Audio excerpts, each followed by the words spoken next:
Welcome to Hanukkah to Christmas, a celebration of light. Behind me is Alexander the Great. He's the son of Philip of Macedon, who was a great leader in the ancient world. He didn't live a long life, however, and his kingdom was divided among his 4 generals. And Alexander loved his image. I mean, you see it here, you see it in mosaics, you see it on coins. And when Alexander died, his kingdom was divided among these 4 generals. This is actually talked about in the book of Daniel. And 2 of these generals are quickly kind of fall out of power, and 2 become very powerful.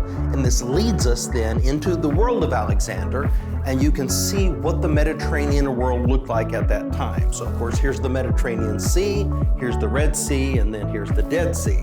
So Israel is in the middle. You have the Ptolemies down in Egypt.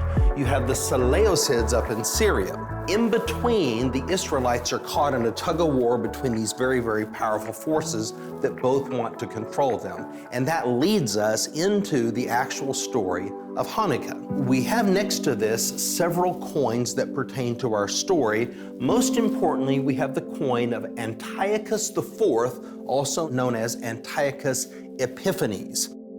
And he rules for about a 10-year period from 175 to 164 BC. And he does something extremely interesting that changes human history. In the year 167, he decides that he is going to force those within his kingdom, because now he's exercised his hegemony over Israel. He's going to force these people to convert to paganism. He goes to Jerusalem. He erects a statue of Baal Shaman, or Zeus, in the temple itself.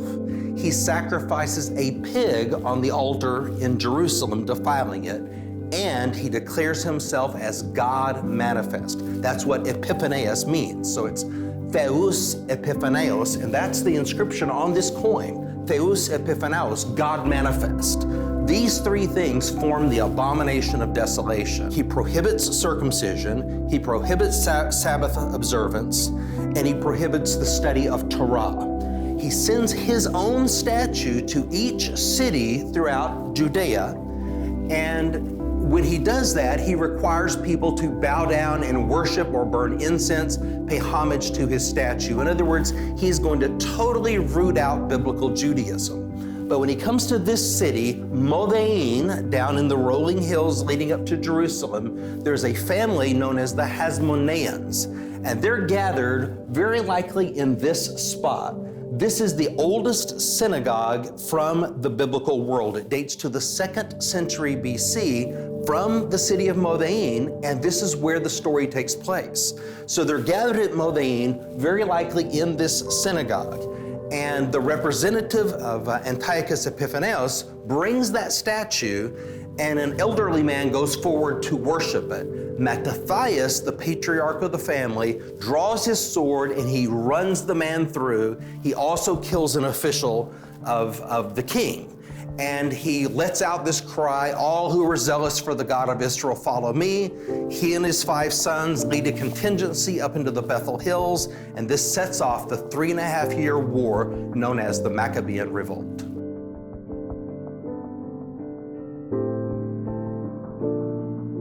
Through God's help, eventually they prevail. The oldest son's name is Judas. Judas has Monea, but he fights like a hammer, and so his nickname becomes Maccabee, or the Hebrew word for hammer. And when they come into Jerusalem, what do they find? The temple has been defiled. There's pig's blood on the altar. All the sacred oil that's been stamped with the seal of the high priest has been destroyed, except for 1 vial, which they find hidden in sort of a recess.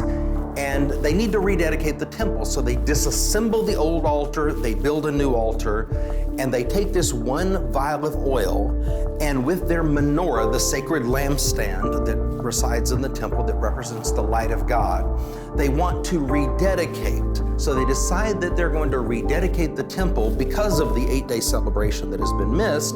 They're going to do it for 8 days, but they only have enough oil for 1 day.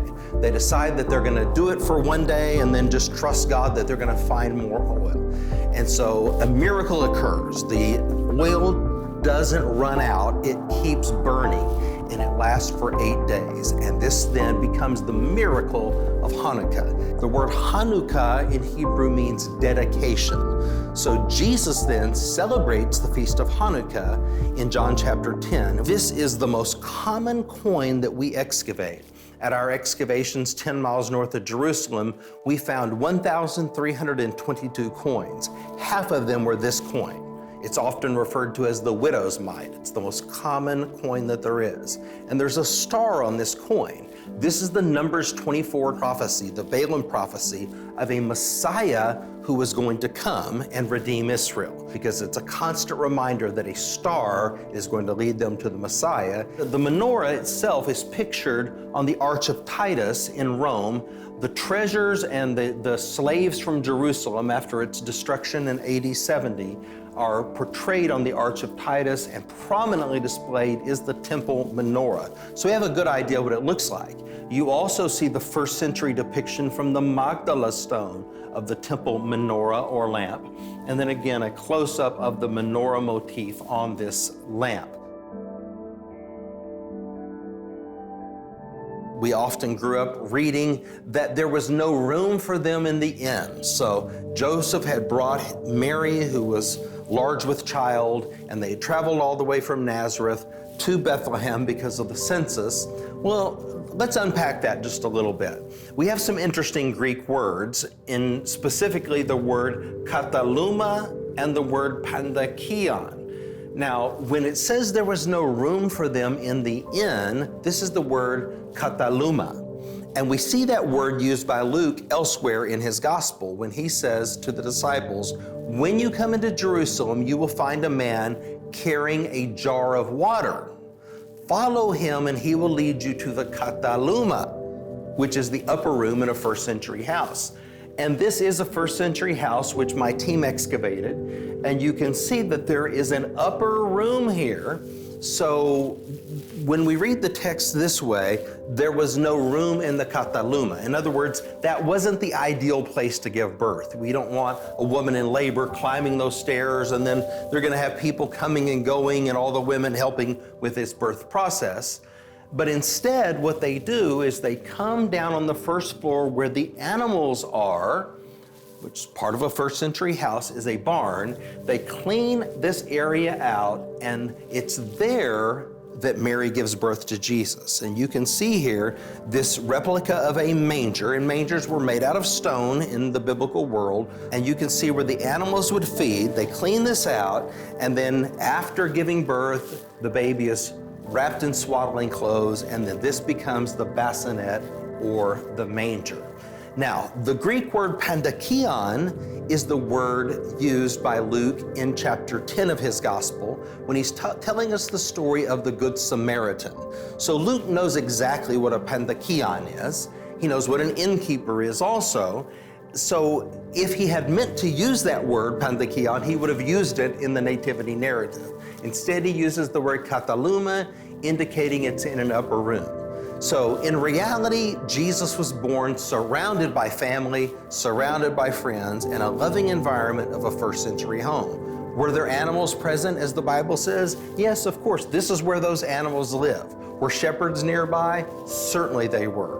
So this gives us the archaeological background of the nativity story that sets it into a real life context. We started talking about Hanukkah, and now we've made our way all the way around to Christmas. We talked about the birth of Christ, and the tragedy of the Christmas story is, of course, the massacre of the innocents. If Jesus is the protagonist of the story, clearly Herod the Great is the antagonist. He seeks to kill the babies in Bethlehem in hopes of snuffing out the Messiah who is going to save Israel and save the world. So we read about this in Matthew 2:16, and sometimes we picture that there are hundreds or maybe thousands of baby boys that are slaughtered, and this is simply not the case. Bethlehem is a little hamlet at this point, maybe a population of 300 or 400, so maybe 12 to 15 babies, toddlers, 2 and under, baby boys, 2 and under, that were slaughtered by Herod's men. This is horrific. Herod was a megalomaniac. But of course, by this point, he had already killed his own sons out of paranoia that they were going to try to usurp his power. So once one kills his own children, then why would he have any remorse about killing these peasants in Bethlehem? So it's likely that Herod was at one of his fortresses called Herodium, which is about 2 miles from Bethlehem and perches over Bethlehem looking down on it. If Herod was there when he gave the order, then he likely heard the screams and saw the horrific results of these slaughtered babies in Bethlehem. Christmas developed over time, and one of the key figures was St. Nicholas. Now, St. Nicholas dates to the 3rd century, so very early in the Christian era, and he was a man of great generosity. He took his wealth, he gave it to others. He was one known for giving gifts. He was actually present at the Council of Nicaea, the first great Christian council, was a key player there. And so St. Nicholas was celebrated as an example of generosity. Since Hanukkah was related to December the 25th, and St. Nicholas was this great example of generosity, later many groups began to celebrate the idea of St. Nicholas as one who would give gifts, the example that God gives of giving his great gift to us, and it's the example that we give when we exchange gifts at Christmas time, of remembering the miracle of December 25th, of the lighting of the oil, the miracle of light, and then how this is manifested today as we exchange gifts to one another, and we remember, as Jesus said, I am the light of the world. I have the coin of Caesar Augustus, mentioned here in Luke chapter 2, verse 1, in the days of Caesar Augustus. This reminds us that we're talking in the gospel story about real people, real places, and real events. The shepherds were the lowest rung of society. The wise men were the highest rung. Jesus came for both the shepherd and the wise man. And that's the story of Hanukkah to Christmas.